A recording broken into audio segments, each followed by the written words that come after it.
E tem uma pergunta aqui que eu queria passar para você do só, candidato a ministro.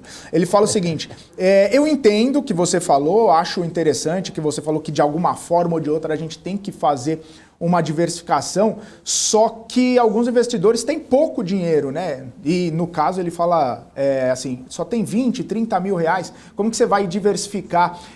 E aí eu incluo, né, faço um parênteses na pergunta dele, porque às vezes você vai fazer uma diversificação até um pouco maior, assim, né? E quando você vê pelo um, pelo outro, você ganhou 10%, 20%, só que isso nominalmente ali é um valor pequeno, né? Tá certo, eu sei que percentualmente você pode ganhar, você pode ter alguma coisa assim, mas do ponto de vista psicológico, que a gente fala bastante aqui, quando você olha, ou de repente pouco dividendo entrando, ou uma valorização interessante, mas que dá pouco ganho real ali, né? Ganho de nominal mesmo no volume de dinheiro que você vê, isso acaba até dando uma desestimulada. Mas mesmo assim é importante seguir firme e forte ali, né? É um bom ponto. Porque você fala, poxa vida, mas eu vou botar ali, vamos lá, supor, né, 20 mil. Ou eu vou botar 10 mil em ações, vamos pensar uma diversificação mais simples, 10 mil em ações e 10 mil em renda fixa, né?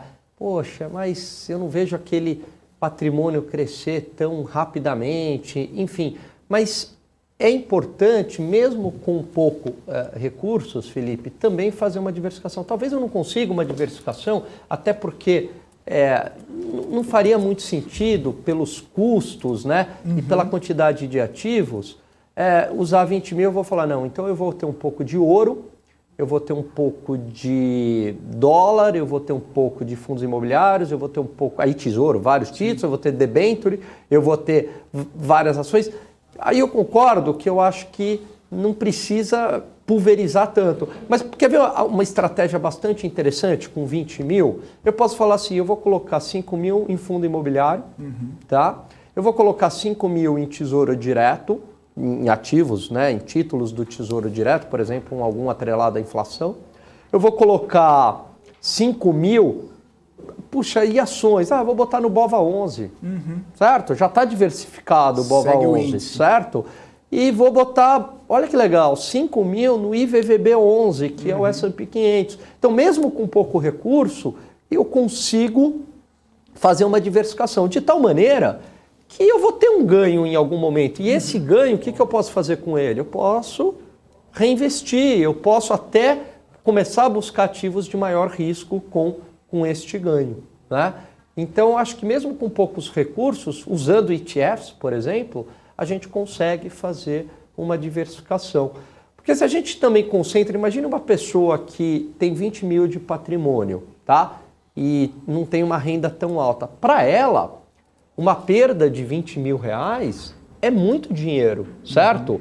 Então não é assim, perdi 20. Então a diversificação para ela também vai ser bastante importante para ela conseguir sobreviver aí no médio e no longo prazo. Agora, o que acontece também, acho que essa pergunta é muito relevante, Felipe, que assim, uma pessoa com poucos recursos, ela acaba sendo mais conservadora, porque ela está contando com poucos recursos. Então, talvez eu não vá para uma diversificação, não preciso fazer essa diversificação que eu acabei de falar, mas eu, por exemplo, carregue mais em tesouro, né, em LFT, em Tesouro Selic, onde o risco é bem menor, e títulos atrelados à inflação, pelo menos como uma etapa inicial, certo? Porque é mais difícil, para essa pessoa aí é mais complicado, né?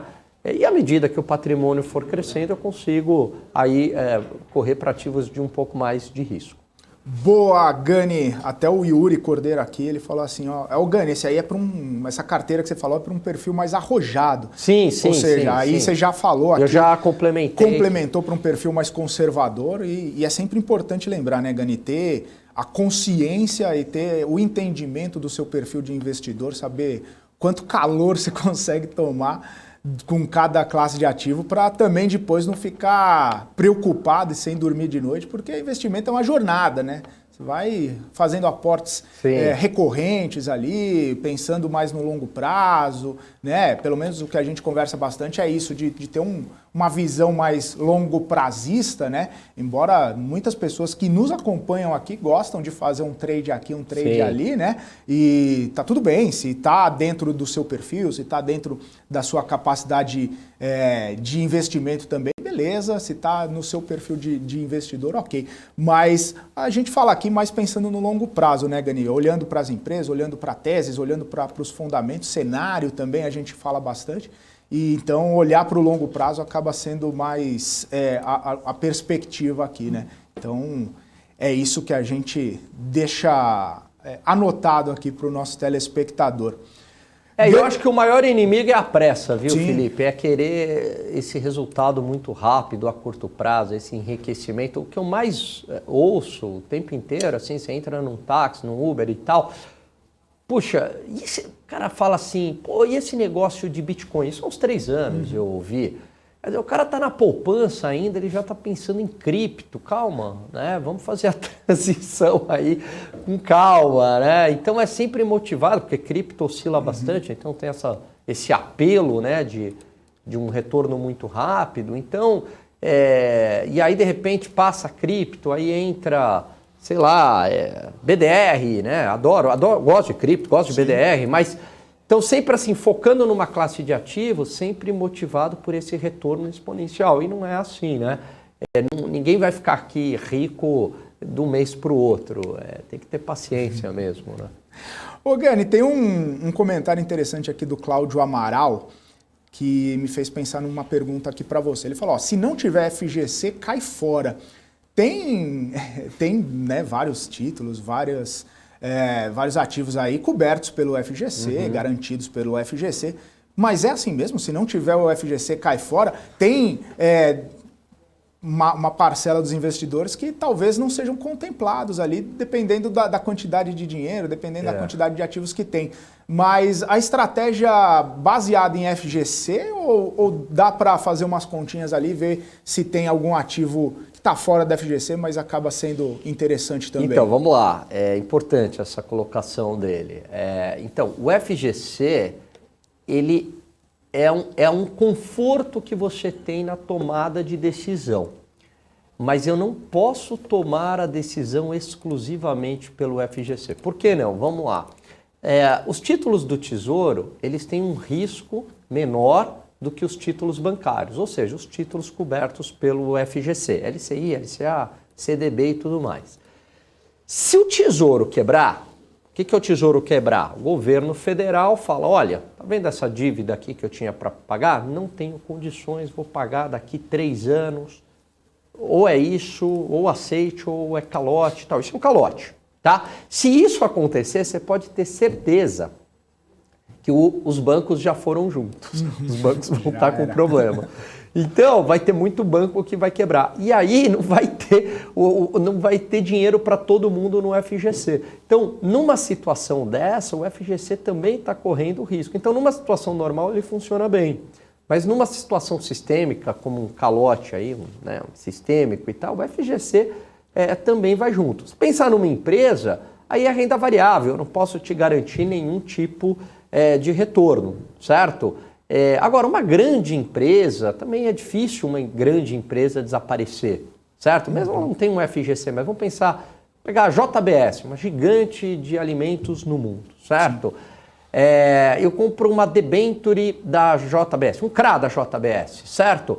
Qual é a probabilidade da JBS dar um default e quebrar? É muito pequena, porque, bom, se a JBS estiver quebrando, é que algo está errado no mundo. Então, tá assim, mesmo não lugar, tendo né? Oi? Alguma coisa está fora do lugar. Alguma coisa, né? Exatamente. Então, assim, mesmo não tendo a garantia do FGC, você tem bons ativos de baixíssimo risco. Tem um artigo que eu quero trazer para cá, vou até anotar, senão eu vou esquecer.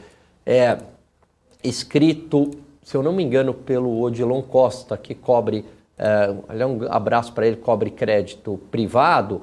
E esse artigo, depois eu até republiquei esse artigo, escrevi de uma forma diferente, mas eu trouxe essa entrevista, eu vou buscar esse artigo, onde ele fala, uma entrevista com o diretor do FGC. E E esse artigo, Felipe, mostra que o FGC cobre até 50 bi num caso sistêmico. Então, se você tem um risco de crédito maior do que 50 bi, um monte de gente fica de fora. Então, ele funciona muito bem em condições normais de temperatura e pressão. Outra coisa, é 250 mil por CPF, por instituição financeira, até 1 milhão.